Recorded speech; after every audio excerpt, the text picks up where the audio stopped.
Way to go. Keep it going. Good job, guys. All right, Paul. I see you. All right, Travis. Finish on. Good call. Good job, guys.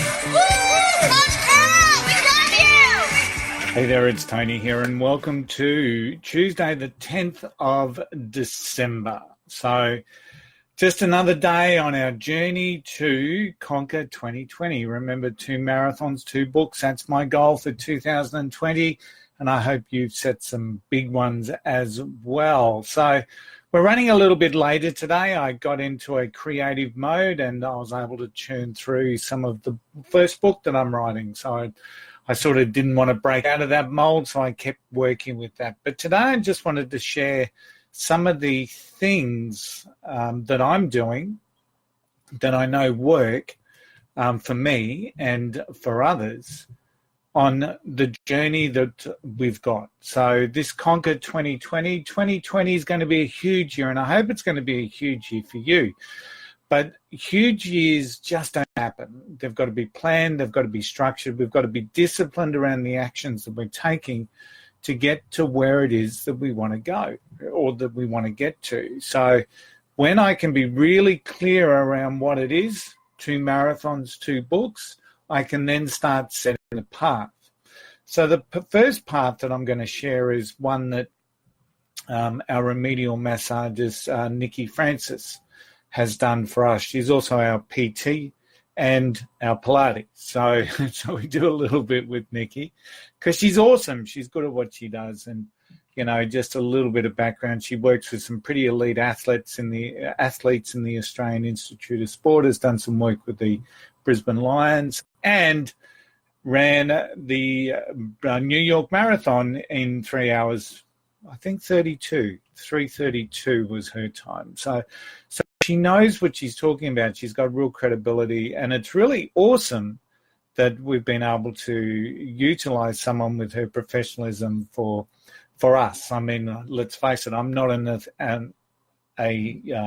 elite athlete by any shot, but I am really focused on what we want to do. So Nikki's, when we talked about going through and doing the Tokyo Marathon, so Nikki put together our 15-week plan to make sure that we achieve it.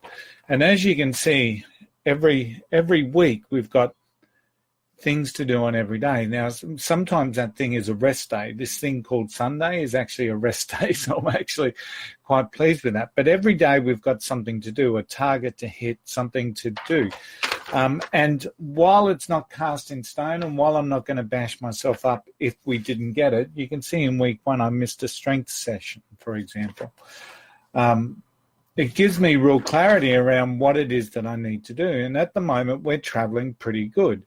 You know, we did one of our long runs there on Saturday. There is a bit of heat around, so we do need to be mindful of that.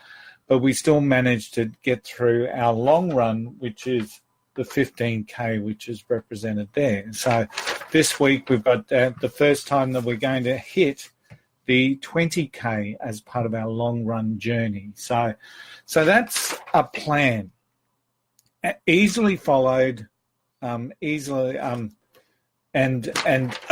very well structured. So if we complete this and we do, you know, even if we were to do 90% of this, we are going to be a lot more comfortable and a lot more confident about doing Tokyo in a really good time. So from our first marathon to our second marathon last year, which was Melbourne, we knocked 40 minutes off our time, and now we're aiming to, you know, continue that improvement. We won't get that level of improvement every time, but if we're confident and we've done the work, which is what's laid out in our plan, we potentially, who knows what could be ahead of us. Now, so that's the structure for our first marathon. I've got no doubt once we get out of Tokyo and once we've done Tokyo, we'll have a couple of weeks in rest and recovering mode. It takes a bit out of you to run a marathon.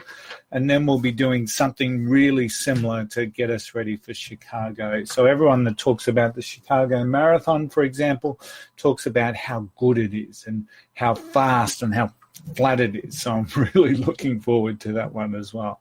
Now, the other story that I just want to share is, books. Everyone, I talk to a lot of people who want to write a book, and once again, you need to follow a process. Now, that process can be done in as little as a weekend by some people of dedicated writing and dedicated discipline, but you do need to have a structure in place. Now, over here on my calendar board, which unfortunately you can't see, I've actually got a structure for my main book that I want to write, and that's probably 2-3 years away, in all honesty. It requires a little bit more research, a lot of aspects in and around the neuro-leadership space. So I really want it to be a relevant work. So there's a long-term plan in place for that. But there's a really good structure in place.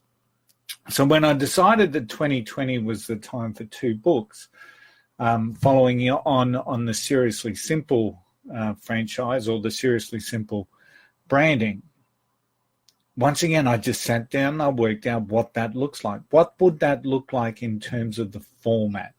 So at this stage, I'm looking at 20 chapters or 20 stories that I'll be sharing in that particular book to help people get their business unstuck.